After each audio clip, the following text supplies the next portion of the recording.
Ya. Buenas tardes con todos.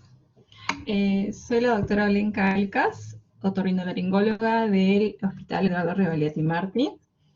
El día de hoy vamos a tocar el tema de patologías de laringe, pues recordemos también que es el Día de la Medicina, así que felicidades futuros colegas. Vamos a iniciar ahora con la teoría de hoy. Muy bien. En relación a la laringe, básicamente vamos a recordar de una forma muy rápida, que la laringe es una estructura que tiene tanto cartílagos, músculos, ligamentos. ¿Sí? Tenemos 3 cartílagos impares, la epiglotis, el cartílago epiglotis, el cartílago tiroides, el cartílago cricoides. También hay cartílagos pares, los cartílagos aritenoides, los cartílagos forniculados, los cartílagos cuneiformes. Y entre estas estructuras de cartílagos hay diferentes músculos, diferentes ligamentos. Vamos quizás a recordar los más principales conforme avancemos la plática, ¿sí? También es importante hacerles recordar que la laringe podemos dividirla en unas 3 zonas, ¿sí? Tenemos una zona de la glotis, que es la zona justamente comprendida entre ambas cuerdas vocales. Tenemos la zona supraglótica, que es por encima de la glotis hasta el reborde de la epiglotis, y la zona subglótica debajo de la glotis, justamente hasta el borde inferior del cartílago, cricoides, ¿sí? También hay diferencias importantes entre la laringe del adulto, que tiene una forma cilíndrica, donde la zona más estrecha es a nivel de las cuerdas vocales. Diferente a la laringe en el niño, en donde la forma es un poquito como un embudo y la zona más estrecha es a nivel de la región de cricoides, o sea, subglótica, ¿sí?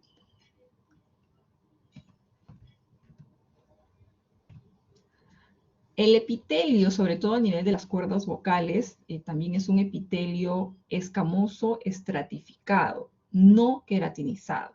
Y debajo de este epitelio tenemos una lámina propia, tanto una capa superficial, una capa intermedia y una capa profunda. Y, ojo, aquí a nivel de las cuerdas vocales, debajo del epitelio y de la lámina propia, tenemos músculo, ¿sí? Las cuerdas vocales tienen músculo. Quizás todos los músculos que hay a nivel de laringe, quizás el que puedan tratar de recordar es este, que es el músculo tiroaritenoideo, que es el músculo vocal. Y como cualquier músculo, este músculo se puede fatigar también y vamos a ver que tenemos algunas alteraciones también a nivel de cuerdas vocales por abuso vocal. Entonces, ¿qué síntomas tenemos a nivel de laringe, ¿no? Que nos pueda referir el paciente, que nos indicarían que es un problema a nivel de laringe? ¿Pueden escribir en el chat, por favor? Síntomas que nos sugieren problema a nivel de laringe.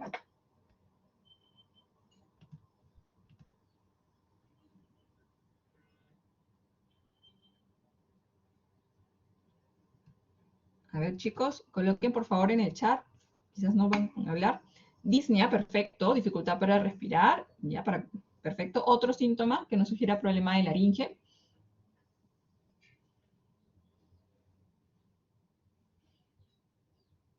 ¿Qué otros síntomas?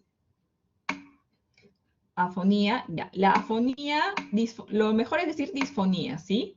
Disfonía, eso es lo correcto. En vez de ronquera, igual, hablamos términos médicos, disfonía, que es la alteración de la voz. Afonía, prácticamente que el paciente no habla, y es bien raro, ¿sí? Quizás lo más frecuente es disfonía. Tos, perfecto, tos seca, tos con expectoración, disfagia, ¿sí? Dificultad para pasar los alimentos.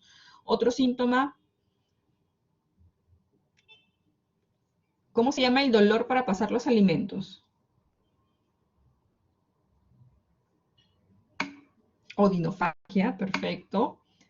Bueno, odinofagia es el dolor, ¿sí? Disfagia es simplemente la dificultad para pasar los alimentos, ¿sí? Tos, disnea, disfonía, que son los 3 principales que siempre tienen que preguntar cuando es laringe, ¿sí? Disfonía, disfagia y disnea. Adicionalmente tenemos tos, podemos tener odinofagia, podemos tener sensación de cuerpo extraño. Hay algunos pacientes que les dicen que están bien, pero conforme avanzan el día, siente que la voz pierde potencia, ¿sí? Podemos decir que eso es una fatiga vocal también, ¿sí? Entre otros síntomas, ¿sí? Entonces, más o menos para poder continuar con las patologías que ya vamos a ver, ¿sí? Entonces, a diferencia de otras, bueno, en general en otorrino, si se han dado cuenta, necesitamos algunas herramientas adicionales para poder ver estas cavidades, ¿sí? En nariz necesitamos un espéculo nasal, en oído, espéculo de oído, un otoscopio, en boca para poder ver faringe, pues a veces necesitamos también un bajalengua, ¿sí? Necesitamos alguna herramienta adicional. En laringe, en la consulta habitual, no es fácil mirar laringe, no se puede, salvo que tengamos algunas herramientas y poder hacer laringoscopías. Tenemos una laringoscopía indirecta, que es esta que tenemos aquí, que es con un espejo laringio, ¿sí? Anestesiamos primero con un poco de lidocaína en spray y pues miramos con un espejito hacia la parte inferior. Es un poco difícil de poder visualizar, pero es una forma rápida quizás para ver lesiones, pues, tumores o lesiones muy grandes, ¿sí? En algunos pacientes, no todos toleran este procedimiento. Otro procedimiento ya un poquito más especializado son las endoscopías laringeas. Tenemos las endoscopías rígidas, que pedimos al paciente también, sacamos la lengua del paciente, introducimos este endoscopio rígido, que puede ir conectado o no a un monitor, ¿no? O a una cámara, ¿no? Y podemos visualizar con más calma las cuerdas vocales, alguna lesión que podamos ver. Y el otro examen, también para poder ver laringe, es la nasofibroscopía flexible o la microlaringoscopía flexible, que consiste como en un tubito, un endoscopio, es flexible en este caso, que se introduce por la nariz y va por la parte posterior de la nariz, rinofaringe, orofaringe y laringe. Entonces, esto ya no solamente va directamente a la laringe, sino podemos evaluar toda la vía aérea superior, pero igual nos permite, a diferencia de endoscopías rígidas, nos permiten tener una visión más funcional. Quiere decir, por ejemplo, en este caso, se puede evaluar al paciente cantando, fonando adecuadamente y ver algunas alteraciones un poquito más, a veces que se nos escapa cuando tenemos este tipo de visión. Ahora, la pregunta es, ¿cuándo mandamos este procedimiento? ¿Sí? Normalmente, pues cuando tenemos síntomas laringios, ¿sí? Y síntomas laringios, en general, sobre todo disfonía, ¿sí? Que tengamos una disfonía más de 15 días, que no esté en el contexto de ninguna infección respiratoria, o que no mejora con tratamiento médico, tenemos la obligación de mandar estos exámenes, o aquellos pacientes, por ejemplo, puede ser que tengan menos días de disfonía o de algún síntoma laringio, pero que por ahí el paciente es fumador o palpan cuello y tienen ganglios, ¿sí? Tiene factores de riesgo, están pensando que puede haber un cáncer a nivel de laringe, entonces es necesario poder mandar esta laringoscopía para poder visualizar. No hay otra forma, ¿sí? No hay otra forma de ver la laringe que con una laringoscopía. Muy bien, entonces, así es como se ve la laringe, ¿sí? Tenemos aquí las cuerdas vocales, que tienen, recuerden, un epitelio escamoso estratificado no queratinizado. Vamos a ver un poquito más acá. Tenemos la zona de aritenoides, ¿sí? Esta lengüeta que ven aquí es la epiglotis, cuerdas vocales, esas son bandas ventriculares. Estas zonas aquí son los senos piriformes, a veces en estas zonas se localiza cuerpos extraños, y abajo de estas cuerdas vocales tenemos la zona de los subglotis y continúa pues con la tráquea, ¿sí? La parte posterior de la laringe, todo esto es la laringe, ¿sí? La parte posterior de la laringe va hacia la entrada, hacia el esófago. Aquí atrás está la entrada al esófago. Esta es la zona, la mucosa postcricoidea, ¿sí?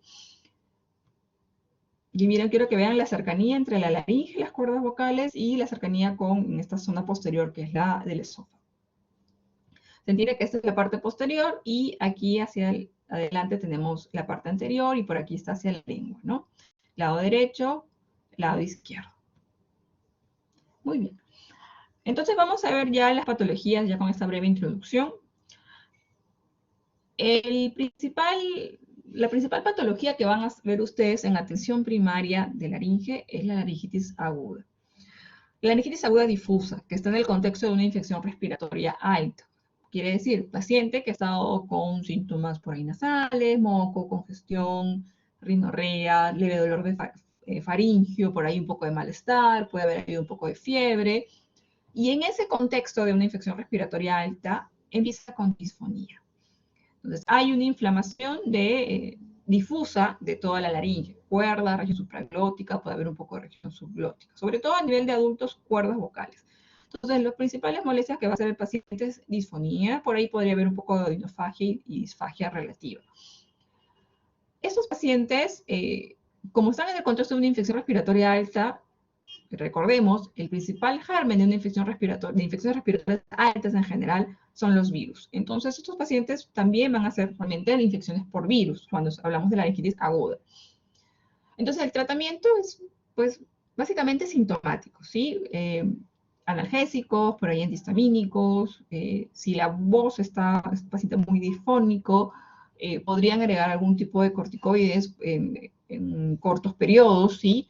Para un poquito ayudar al efecto antiinflamatorio. ¿Sí? Por lo usual no se necesita tratamiento antibiótico porque recordemos que estos usualmente son virus.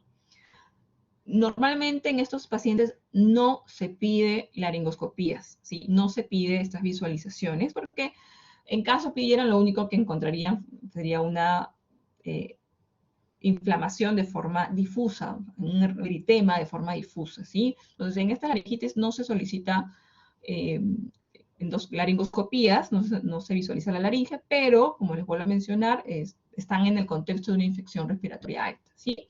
Y el tratamiento tratando como una infección respiratoria alta.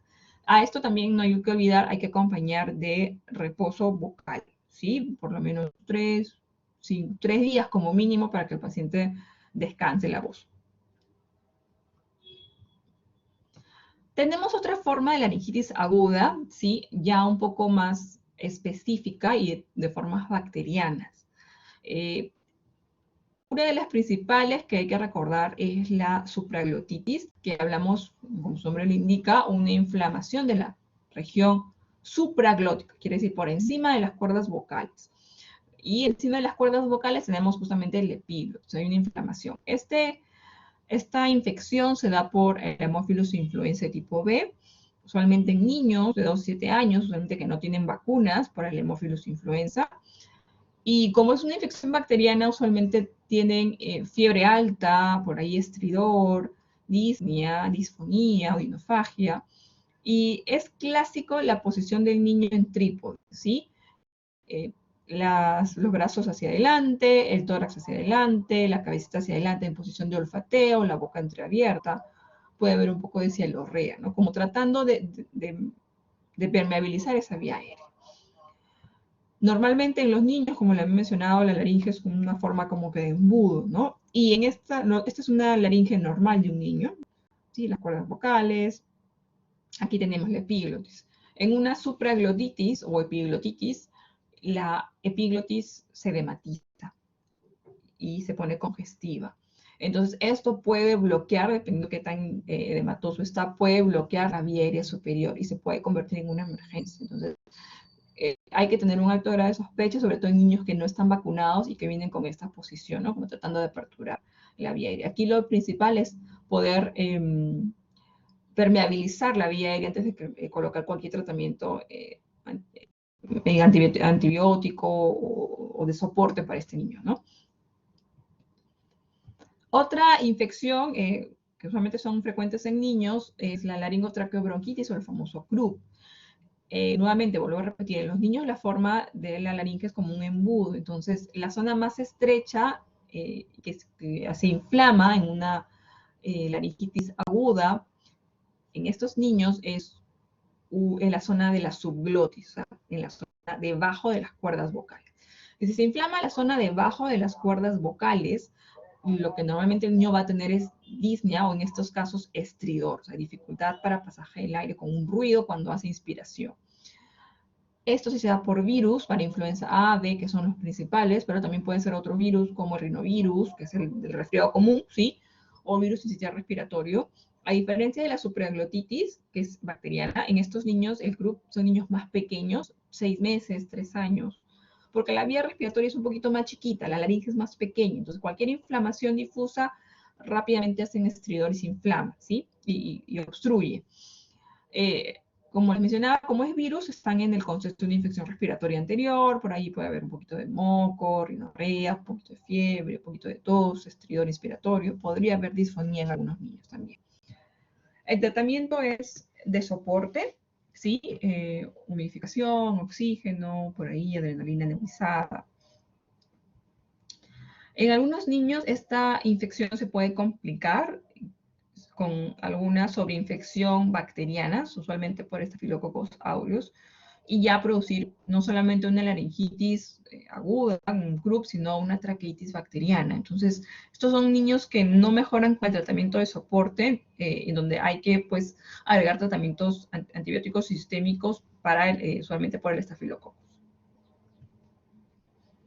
Entonces, la laringitis aguda usualmente hablamos menos de, pues, un mes, ¿sí? Más de un mes y estamos hablando de laringitis crónica. Y de las causas infecciosas de laringitis crónica, tenemos dos que no podemos olvidar, ¿sí? Uno es la tuberculosis en nuestro medio, sobre todo, ya tanto sea por un paciente que tenga una infección primaria pulmonar o puede ser esta tuberculosis laringea, también podría ser la infección primaria. Lógicamente, como es laringe, son muy contagiosas, ¿no? A diferencia de otras zonas, más contagiosas incluso que la de pulmón. Eh, los síntomas son los mismos síntomas que me han mencionado hace poco, síntomas de laringe, pero son pacientes donde se les hace una laringoscopía y se visualiza pues lesiones de aspecto granulomatoso, a veces muy difuso en toda la laringe o a veces bien localizados, ¿no? Recordemos la tuberculosis es uno también de los grandes simuladores, ¿no? Y la cándida, que es otra infección por hongos, en estos pacientes tienen algún grado de inmunosupresión, pacientes por ahí diabéticos, o que han estado con dosis de corticoides, algunas enfermedades de inmunosupresión en general, o también se ven algunos pacientes que han estado eh, automedicándose o han recibido múltiples ciclos de antibióticos por otros motivos, ¿sí? En donde pues ya la cándida se convierte en un germen oportunista por los otros antibióticos que han recibido, ¿no? En estos pacientes con la cándida, aparte de los síntomas laringios, lo que más molesta al paciente es el dolor. Lo que más se queja el paciente en una laringitis por cándida es odinofagia, ¿no? Y además que podrían visualizar lesiones de cándida a nivel oral también. Lo que se ve en la laringoscopía son, pues un eritema, ¿sí? Con placas, ¿no? Blanquecinas en diferentes zonas, ¿no? A nivel de cuerdas, faringe, epiglotis, laringe, etc. Y aquí obviamente el tratamiento va dirigido ya a tratar la cándida, ¿no? Estas son laringitis crónicas de tipo infecciosa, pero también tenemos laringitis crónica no infecciosa. Ahí a la cabeza, y que es lo más frecuente aquí en Perú, que nos gusta comer bastante, es el reflujo faringolaríngeo. Entonces, estos son pacientes que usualmente tienen malos hábitos de dieta, sobre todo en las noches, en la cena. Pacientes que comen muy copioso o en la noche siempre tienen a comer, no sé, un arrocito chaufa, un pollito a la brasa, hamburguesa, cosas pesadas por ahí, o café, mucho café en la noche, comen, inmediatamente se van a dormir. Y en estos pacientes, ¿cuáles son los síntomas? Sobre todo sensación de cuerpo extraño, como que hubiera algo ahí raro en la garganta, en la faringe. Puede haber sensación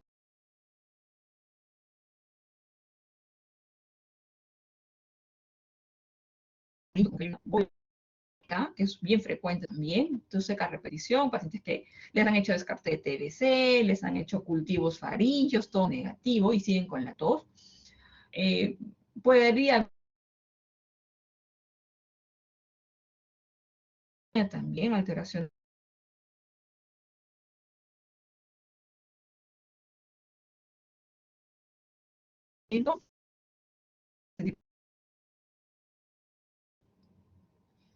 En la laringoscopía, lo que nosotros visualizamos es un eritema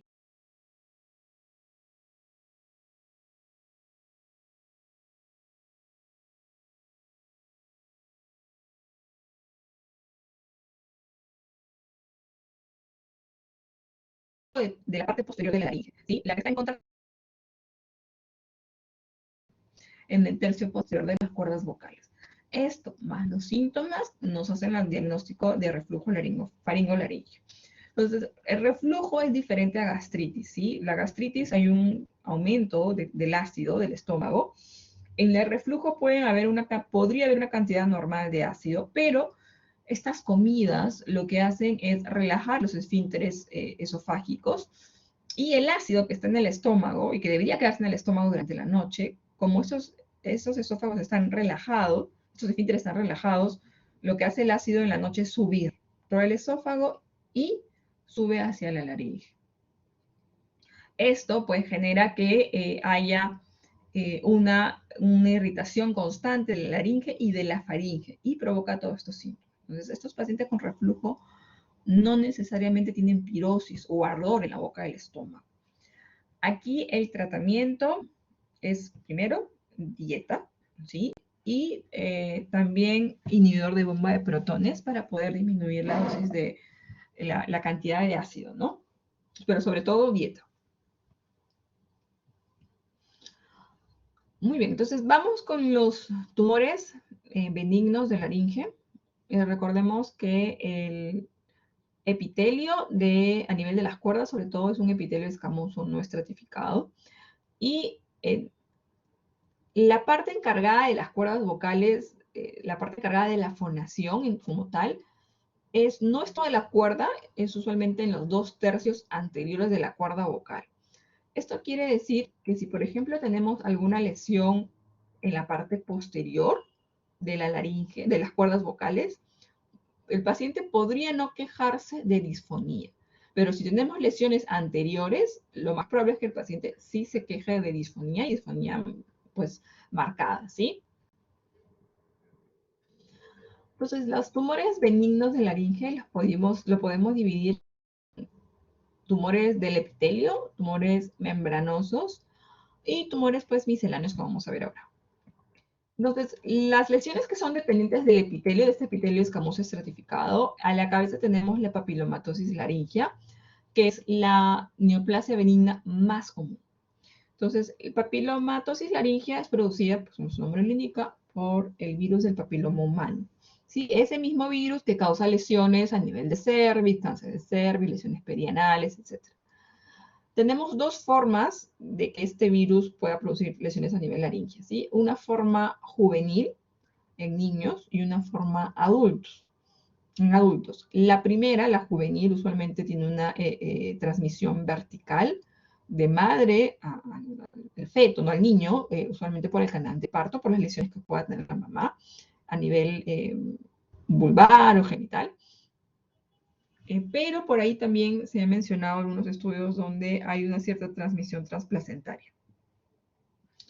En los adultos, la forma de transmisión es una forma de transmisión sexual por las lesiones pues, que tienen, ¿no? A nivel genital. Los más frecuentes de tipo de papiloma, de virus de papiloma que producen esas lesiones son el de 6, el tipo 6 y el tipo 11. Tenemos otros serotipos como el 16 y el 18 que tienen mayor riesgo de malignidad, lo mismo que ocurre en cáncer de cervix, por ejemplo.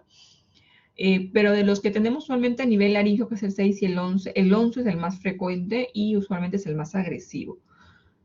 Pero cuando se menciona agresividad, significa que es muy recurrente, ¿sí? Bastante recurrente. Lamentablemente, cuando un paciente ya le diagnosticamos de papilomatosis laringea, no hay cura, ¿sí?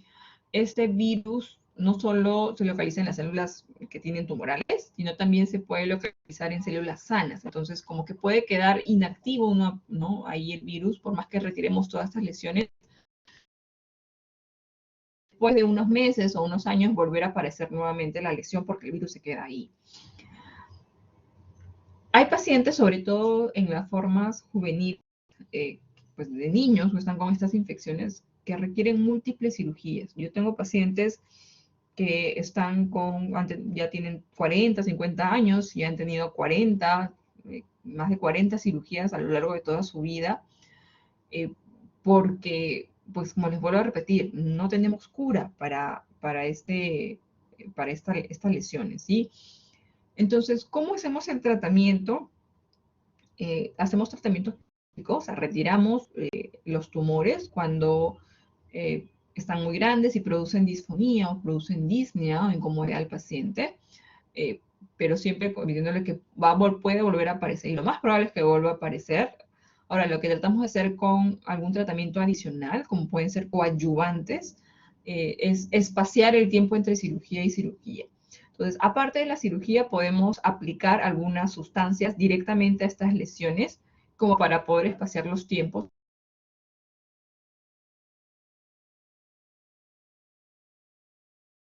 El bevacizumab, que son sustancias que por ahí nos disminuyen un poquito los tiempos entre la aparición de estas lesiones, como les menciono. También hay algunos tratamientos esporádicos, por ahí casos, no hay mucha todavía evidencia al respecto, pero por ahí hay unos reportes favorables con el uso de la vacuna como tratamiento. Lo mejor, lógicamente, siempre es prevenir, entonces recordemos que tenemos la vacuna para el papilomatosis laringia en nuestro esquema nacional de vacunación para las niñas, y todo adulto que desee vacunarse también lo puede hacer de forma particular. Tenemos las vacunas para el papiloma humano también, ¿no? Entonces, esta lesión, sí, recordemos, es papilomatosis laringia es una lesión con riesgo de malignidad. Entonces, esto puede transformarse en cáncer. O, sí, riesgo de transformación de cáncer, pues aproximadamente 10% según lo que refiere la bibliografía, ¿ya? Sí, hasta 10% en algunos pacientes.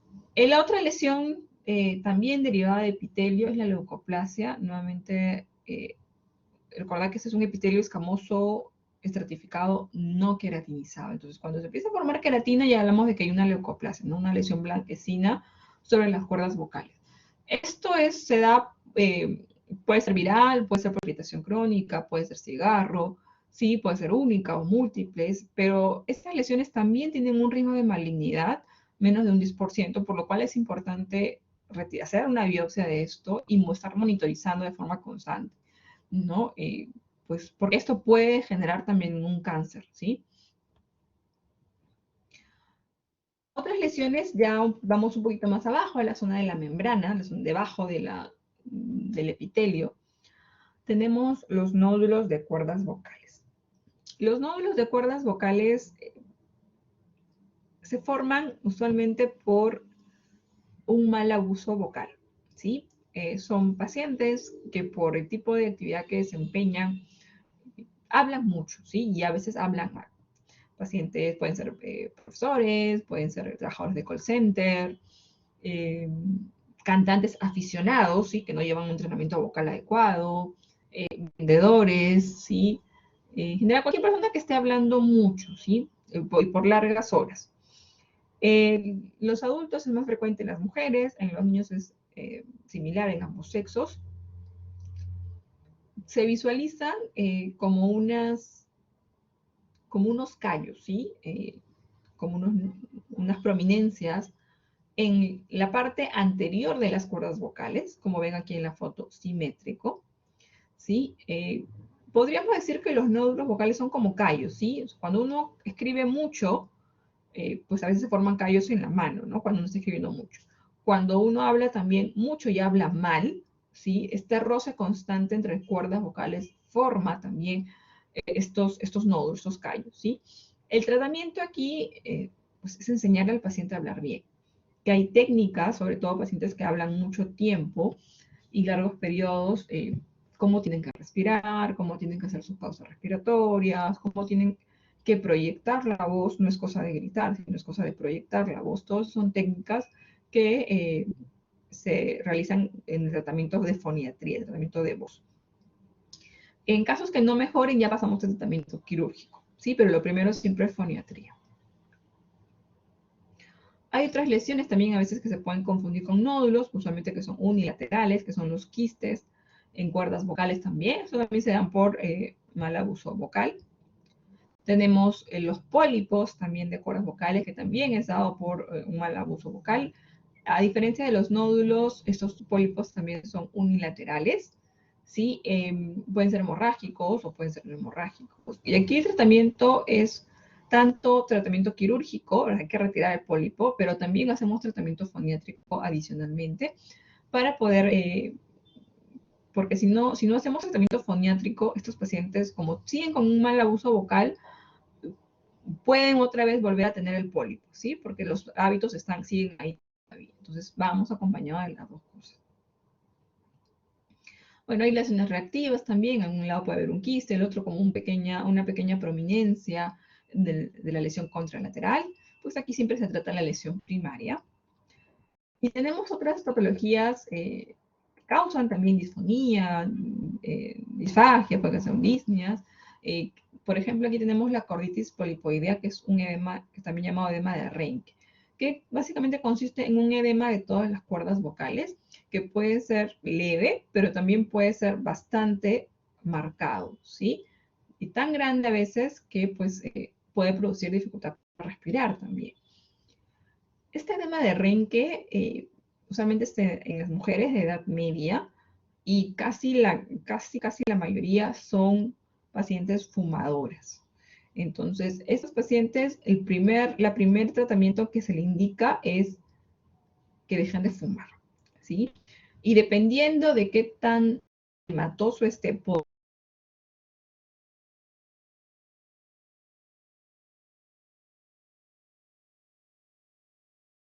existe una decisión de este remanente, ¿sí? Esta región polipoidea, ¿no? En estos casos.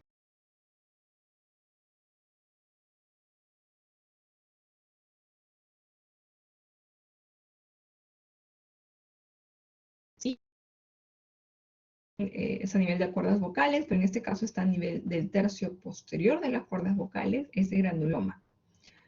Aquí, como está en la parte posterior, la voz podría ser normal, pero el paciente se puede quejar de sensación de cuerpo extraño, irritación, ¿sí? Estos granulomas se pueden producir en pacientes que tienen reflujo laringofaringio, como había mencionado, pero también en aquellos pacientes que, por ejemplo, tienen antecedente de intubación, ahora post-COVID, que han estado muchos pacientes con intubaciones prolongadas, se ve bastante, se ha visto en algunos pacientes un poquito un aumento de estas lesiones. Aquí el tratamiento, si pensamos que es un reflujo, tratamos de reflujo o cirugía.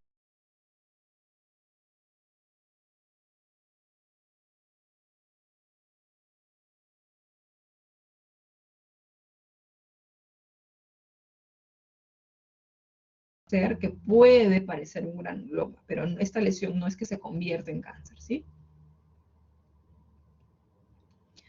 Y otras lesiones también, causas sobre todo de disfonía, ¿sí? Les presento varias patologías de laringe porque un error muy común es que el paciente está disfónico o está con estos síntomas laringios que me han comentado y lo primero que se les viene a la mente a muchos médicos es que es una infección y le están dando antibióticos. Entonces, la verdad es que la mayoría de patologías que vemos en la laringe pues no son infecciosas, ¿sí? Salvo que estén moco, congestión y algo adicional, ¿sí? Entonces, una causa de una disfonía aguda, ¿sí? Sobre todo, un momento estaba bien y de un momento a otro se le va la voz y no hay ni moco, ni congestión, ni fiebre, ni dolor de garganta, ni malestar, ningún síntoma adicional. Una causa que ustedes tienen que pensar es que esté ocurriendo una parálisis de cuerda vocal. En la parálisis de cuerda vocal,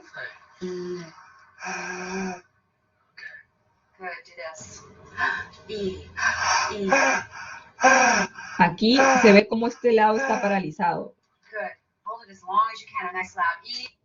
En este lado está paralizado y aquí la principal molestia que va a referir el paciente es una disfonía, una parálisis unilateral.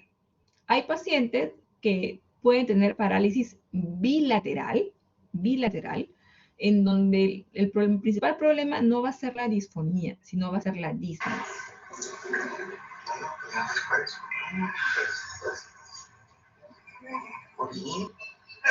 Y son pacientes que no, cuando el paciente respira, la zona de la glotis no se apertura.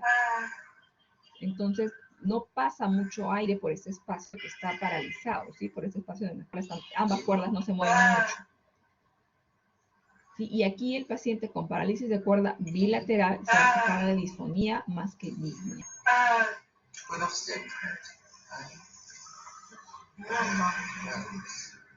Perdón, se va a quejar más de disnea que de disfonía. Entonces, en una parálisis unilateral, el principal síntoma es una disfonía, y en la parálisis bilateral, el principal síntoma es disnea, ¿sí? Hay otros tipos de neoplasias, pues recordemos que hay cartílago, entonces podría haber condromas, y hay músculo, puede haber randomiomas, hay vasos sanguíneos, podría haber hemangiomas. Usualmente estos son lesiones, estos hemangiomas son lesiones de infancia, ¿no? Grasa, ¿sí? Podría haber lipomas también. Y tenemos tejido que no debería estar ahí, pero aparece ahí también, como por ejemplo podría ser amiloidosis, que puede depositarse en esa zona también. Hemos visto casos en el hospital también de esto. Entonces, hasta ahí tenemos todo lo que son los tumores benignos de laringe. Entonces, vamos con tumores malignos, ¿sí? Con cáncer de laringe. Y aquí sí quiero que presten un poquito más de atención, porque esto van a ser los pacientes que ustedes tienen que sí o sí tener un alto grado de sospecha y derivar de forma oportuna. Los pacientes que tienen cáncer de laringe tienen una mortalidad relativamente alta, es más frecuente en los varones, y de todos los cánceres de laringe, lo más frecuente es que sea de tipo carcinoma de células escamosas. Entonces, me voy a enfocar en este tipo de cáncer, ¿sí? Hay diferentes factores de riesgo. Los que siempre tienen que preguntar en un paciente que tenga disfonía por más de 15 días, que no mejore con tratamiento, son estos dos primeritos que ven ahí. Consumo de tabaco, consumo de alcohol y un antecedente de cáncer en alguna otra zona de cabeza y cuello, ¿sí? Células escamosas, sobre todo. Hay otros factores asociados, como puede ser la presencia de reflujo, presencia de otras toxinas, como puede ser madera, cemento, asbesto, por ejemplo. El virus del papiloma humano también nos genera un factor, es un factor de riesgo. La susceptibilidad genética en general también que puede haber. Pues lo que ocurre en otros tipos de cáncer también, pues que esté asociado a una mala dieta, poca fruta, mucha grasa, mucha carne, pero que demora un poquito en presentarse, ¿no? Entonces, estos son los factores, sobre todo los dos primeros, que son muy importantes. Y sí, cualquier paciente con sospecha les tienen que preguntar, ¿sí? Pacientes fumadores pesados, pues a veces pacientes que están con una cajetilla diario, 10, 20 cigarrillos diarios, pues lo primero que tienen que empezar ustedes es que se trata de un cáncer de laringe, ¿sí? Y este cáncer de laringe puede presentarse en las tres zonas de la laringe, ¿sí? La zona de la glotis, que es en donde es más frecuente, ¿sí? A nivel de las cuerdas vocales, pues en subglotis,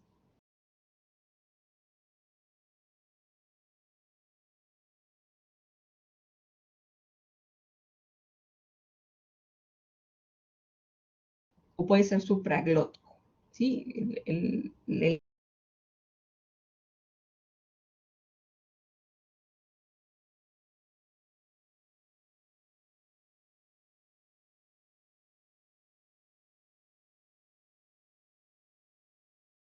Es disfonía, ¿sí? Entonces es más fácil que el paciente que esté disfónico acuda al médico. Va a acudir primero con su médico general, el médico de cabecera, ¿no? Y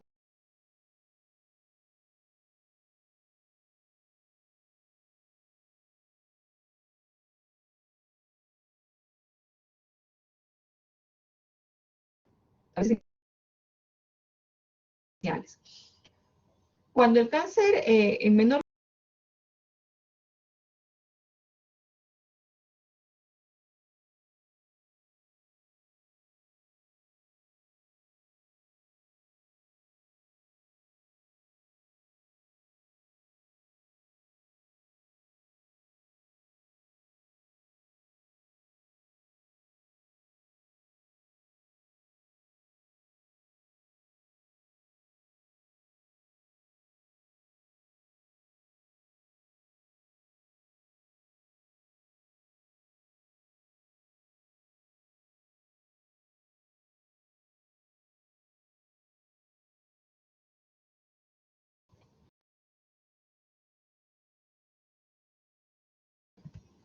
Ay, se desconectó. A ver.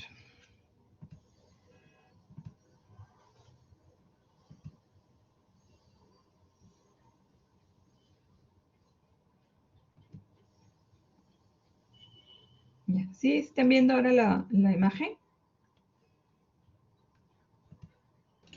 Sí, Sí, doctora. doctora. Ya, no me queden esta, no. Ya. Entonces, cuando tenemos lesiones, el cáncer de laringe, lo más frecuente es que sea a nivel de glotis, a nivel de las cuerdas vocales, y el síntoma principal va a ser disfonía. En menor medida, podemos encontrar cáncer a nivel de supraglotis, en donde la principal molestia va a ser disfagia. Por eso vuelvo a repetir, los síntomas son muy importantes, ¿sí? Y mucho menor es a nivel de subglotis, en donde el principal problema va a ser disnea. Entonces, a nivel de glotis, felizmente encontramos estadios bien tempranos, pero cuando tenemos a nivel de supraglotis o a nivel subglótico, usualmente encontramos ya estadios un poco más avanzados. ¿Por qué? Porque a nivel de estas zonas tenemos un buen drenaje linfático y sobre todo cruzado, cosa que a nivel de la glotis casi no tenemos drenaje linfático, ¿no? Entonces, pues las lesiones supraglóticas y subglóticas rápidamente nos hacen extensión del cáncer hacia ganglios o pueden hacer metástasis, ¿sí? Nuevamente por eso vuelvo a repetir, cuando tengan un paciente con disfonías, en donde no es una infección, ¿sí? Piensen, o sea, tienen que tener en su cabeza que puede ser un cáncer, palpen cuello, también por favor nunca se olviden palpar cuello, o pregunten por antecedentes también, factores de riesgo. Entonces las metástasis pueden ser a pulmón, a hígado, a hueso, mediastino, cuando tenemos lesiones hacia metástasis a piel ya muy, muy mal pronóstico también. ¿Cómo hacemos el diagnóstico? ¿Cómo confirmamos esa sospecha? Necesitamos de todas maneras realizar una endoscopía laringea. Podemos tener lesiones como placas, ¿sí? Tipo leucoplasias, como vemos aquí en la parte superior, o podemos tener tumores ya un poquito más hacia afuera, ¿no? Tumores en crecimiento, pueden tener aspecto papilomatoso, por ejemplo, en estos casos, o incluso lesiones mucho más grandes, y pueden haber incluso asociado a estos tumores parálisis de cuerda vocal, ya con infiltraciones, ¿sí? Zonas de úlceras también en estadios mucho más avanzados. Aquí se necesitamos, de todas maneras, poder visualizar y corroborar este diagnóstico de las causas de los síntomas, ¿sí? Pues el diagnóstico definitivo sí lo tenemos que hacer con una biopsia. Lo ideal es hacerlo en sala de operaciones para tomar una muy buena biopsia. Y pues se necesita también algunos estudios adicionales como tomografías o resonancias, ecografías, etcétera, para poder estadificar bien a estos pacientes, ¿no? A veces pues las lesiones tumorales pueden salir de la zona de laringe ya con una extensión extralaringea transmural, ¿no? Y recordemos, las cuerdas vocales están a nivel más o menos del cartílago tiroide, entonces sale del cartílago tiroide hacia el cuello y podemos tener otras, para incluso a veces palpar, ¿no? Tumoraciones induradas, todo en la zona cervical. Y con todos los exámenes ya pasamos al estadiaje. Esto no es tan importante que recuerden, pero lo que sí quiero que quede es cuando hacemos el estadiaje TNM, que es usualmente para todos los tipos de cáncer, por ahí salvo excepciones de algunos tipos, pero en el estadiaje TNM, pues los estadios tempranos, estadio 1 y 2, y aquí es donde podemos tener una alta tasa de curación si hacemos un diagnóstico temprano. Ya sea con radiación o ya sea con cirugía, la tasa de curación es bastante alta, 90-98%, pero en estadios muy avanzados, estadio 3, estadio 4, pues la tasa de curaciones baja muchísimo y las tipos de cirugía ya sea, son muy extensas, incluso puede llegar a resección completa de la laringe, laringectomías totales, ¿sí? Con disección de ganglios, que son, obviamente por el tipo de cirugía, tienen una comorbilidad también elevada, ¿sí? Incluso tanto la radioquimioterapia, que puede ser concurrente, tampoco no está exenta de complicaciones, y la mortalidad es bastante alta. Entonces, por eso es importante que ustedes tengan presente este tipo de cáncer, que en verdad es bastante prevenible y en estadios tempranos, como vuelvo a repetir, la tasa de recurrencia es bastante alta. Muy bien. Y para terminar, vamos a hablar sobre algunos procedimientos que tenemos en laringe, aparte de la endoscopia de laringe que ya les he mencionado. Sobre todo uno, tenemos aquí el procedimiento para intubación endotraqueal para poder permeabilizar la vía aérea. Esto se da usualmente por cortos tiempos, ¿sí? No va más de 7 días. Pues intubaciones, pues por ejemplo, en actos quirúrgicos, muy corto también. Pero este procedimiento no está exento de complicaciones por el tubo también. Por ejemplo, puede ser riesgo de granulomas, como les había mencionado anteriormente.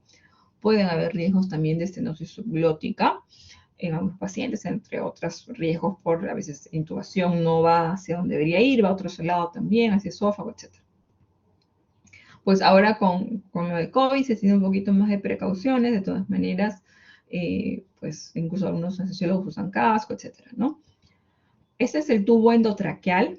Esto es un tubo estándar, ¿sí? Todos tienen un adaptador universal, una numeración en centímetros, tiene una línea radiopaca, un balón en la parte inferior, una marca del nivel de la glotis, para poder ver exactamente, sobre todo para tanto el anestesiólogo como con nosotros en otorrino, que operamos laringe también, entonces tenemos que compartir la vía aérea también con el anestesiólogo. Entonces, todos estos datos a nosotros nos importan mucho también.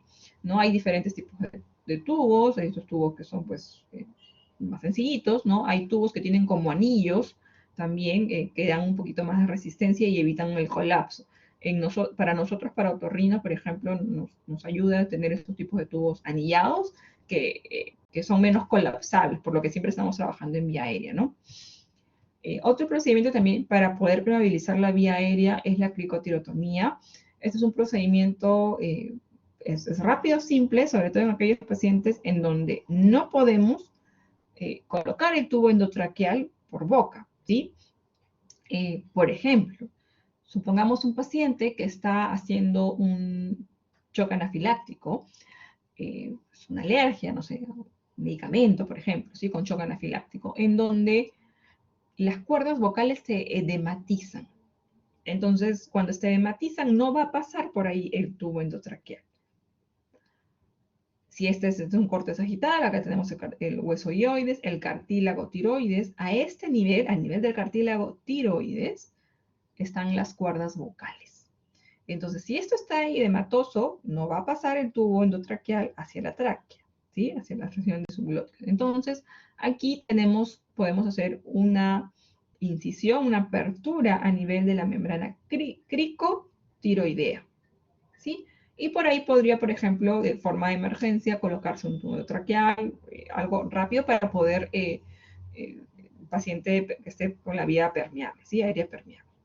Si queremos algo un poquito más permanente, tenemos la traqueostomía. Incluso lo van a ver un poco más en cabeza y cuello, pues tenemos algunas indicaciones, sobre todo en obstrucciones mecánicas, o traqueostomías electivas también. En estos pacientes, o pues ahora por COVID mayor, con mayor razón se están haciendo con mucho más precaución porque es un proceso que genera muchos aerosoles. Y para la traqueostomía, pues lo que hacemos es separar la parte muscular y poder acceder a los niños traqueales, hacer una incisión y en esta tráquea se coloca el tubo de traqueostomía. ¿Sí? Estos son todas traqueostomías estándar con una placa exterior, una cánula interior, un obturador. ¿Sí? Esto realmente lo van a ver un poco más en cabeza y cuello, pero también es importante que sepan que tenemos diferentes formas de poder permeabilizar la vía aérea. ¿Sí? Si hubiera alguna pregunta, por favor.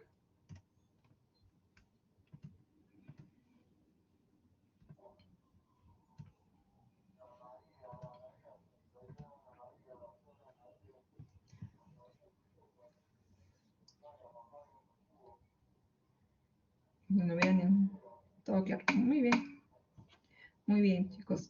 Entonces, muchas gracias por su atención. Por favor, lo único, recuerden, sí, que no toda disfonía, no toda disfagia, no todo dolor es infección, ¿sí? Porque se ve veo muchas recetas de muchos médicos que a todo dolor le dejan antibióticos y muchos pacientes que terminan con candidiasis oral o candidiasis laringia o con un retraso del tratamiento que resulta que es cáncer o otra cosa, por favor. Entonces siempre tengan presentes esas otras patologías no infecciosas, ¿sí?